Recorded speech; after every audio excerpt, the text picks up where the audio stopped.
जालना जिले में किसानों के लिए घोषित अतिवृष्टि अनुदान में हुए करोड़ों रुपए के घोटाले का बड़ा खुलासा हुआ है।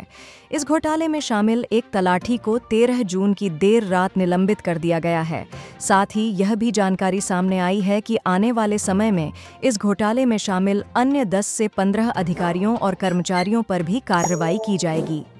यह जानकारी खुद जिलाधिकारी डॉक्टर श्रीकृष्ण पांसाल ने 14 जून शनिवार को दोपहर 12 बजे एक प्रेस वार्ता में दी।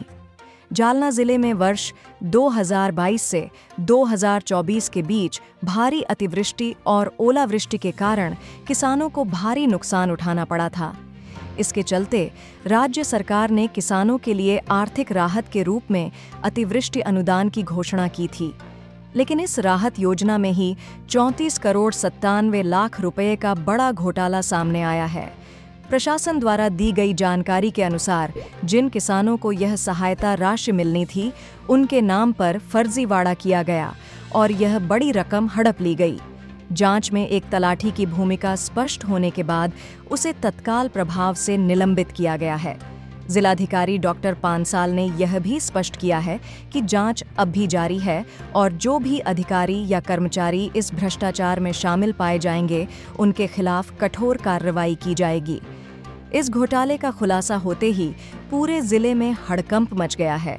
प्रशासन की ओर से भरोसा दिलाया गया है कि किसानों का हक कोई नहीं छीन सकता और दोषियों को बख्शा नहीं जाएगा।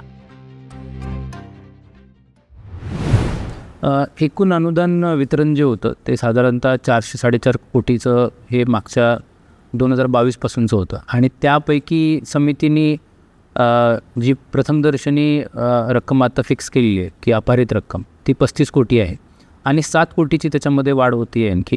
त्याच्यामध्ये शेवटच्या टप्प्यामध्ये काही डॉक्युमेंट क्रॉस चेक करणं होतं, तर साधारणतः ही 40 कोटीपर्यंत ही एकूण अपारित रक्कम निश्चित होते आणि त्यामध्ये सद्यस्थितीमध्ये 10 जणांवरती कारवाई केली आहे। 10 जण आहेत ते सर्व तलाठी ग्राम महसूल अधिकारी आहेत आणि त्यांच्या रकमा आहेत त्या साधारणतः 1 कोटीच्या जवळपास या रकमा आहेत।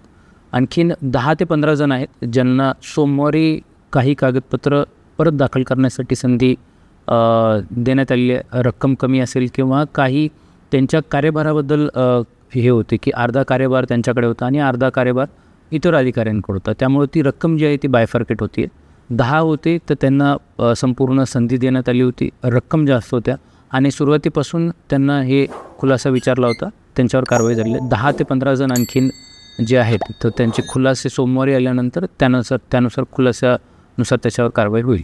त्याच पद्धतीनं तहसील स्तरावरतील जे कर्मचारी असतील, तिथले जे अधिकारी असतील, त्यांचे देखील खुलासे मागवण्यात आलेले आहेत। तहसीलदार आहेत, त्याच पद्धतीनं तिथले कर्मचारी, नायब तहसीलदार, ऑपरेटर, क्लर्क यांचे देखील खुलासे मागवण्यात आले आहेत आणि त्यांच्यावरती देखील योग्य प्रशासकीय कारवाई येत्या काळामध्ये करण्यात येईल। सर, इतर तालुक्यामधलं सुद्धा काही आलं आहे का तुमच्याकडे? सद्यस्थितीमध्ये प्राथमिक तपासणी चालू आहे, परंतु जो प्रकार अंबड घनसावंगीमध्ये होता त्या पद्धतीचा प्रकार आणखीन जे इतर 2 तालुके तपासणी झाले आहेत तेवढा समोर आलेला नाही आहे। समिती अंतरिम अहवाल 1 आठवड्यामध्ये देणार आहे। जे स्केल होतं ते याच 2 तालुक्यामध्ये जास्ती होतं असं एक निदर्शनास येते। इतर तालुक्यांमध्ये काही प्रकार असतील तर ते देखील समितीच्या मार्फत जेव्हा अहवाल येईल त्या पद्धतीने याच ग्राउंडवरती कारवाई करण्यात येईल। सर, एकूण या कारवाईमध्ये किती ग्रामसेवक, किती तलाठी आणि किती कृषी सहाय्यकांचा समावेश? जे एकूण तलाठी आहेत तर त्यांचा आकडा साधारणतः 35च्या जवळपास जातो। त्यामध्ये काही जणांच्या अमाऊंट या कमी होत आहेत। काही जणांचं म्हणणं आहे की दुबार जे झालं तर ते टेक्निकल इश्यूमुळे झालं आहे। 2022ला जेव्हा हे पोर्टल आलं होतं तर काही शेतकऱ्यांच्या पहिल्या ज्या टप्प्यात दिले गेले होते पैसे त्यामध्ये दुबार जे होते तितकाच जर त्यांच्या पुरता विषय असेल तर त्यांच्यामध्ये ती रिकव्हरी करून आपण त्यांना निलंबनाची कारवाई न करता इतर कारवाई करायचं का हा सध्या समिती तपासत आहे। परंतु नंतर जे 2023ला 2024ला पोर्टल सुस्थितीमध्ये होतं, जेव्हा व्यवस्थित चालत होतं, तेव्हा जो गैरप्रकार केलेला आहे असे साधारणतः आणि रक्कम देखील जी मोठी आहे अशा पद्धतीने 26 तलाठी त्याच्यामध्ये आयडेंटिफाय केले होते। कृषी सहाय्यक जे आहेत आणि ग्रामसेवक, तर याच्यामध्ये कृषी सहाय्यक 15 कृषी सहाय्यक आहेत आणि 8 ग्रामसेवक आहेत, 10 ग्रामसेवक आहेत। परंतु त्यांच्याकडचा जो कालावधी आहे तर तो कृषी सहाय्यकांचा 10-15 पैकी 10 जणांचा मॅच होत नाही, तर साधारणतः 5 एक कृषी सहाय्यकांचे खुलासे त्याच्यामध्ये असतील आणि ग्रामसेवक देखील तितकेच 5च्या संख्येमध्ये त्याच्यामध्ये असणार आहेत. सर, तुम्ही वारंवार तलाट्यांना विनंती केली होती, त्यांना हे देखील केलं होतं चौकशी हजार बरेचसे अशा आहे होते की त्यांनी तुमच्या चौकशीला केराची टोपली दाखवली. अशा होतं निलंबनाच्या ऐवजी कायम त्याच्यावर हे करता येणार नाही की त्यांच्यावरती सेवा बडतर्फ करता येणार नाही.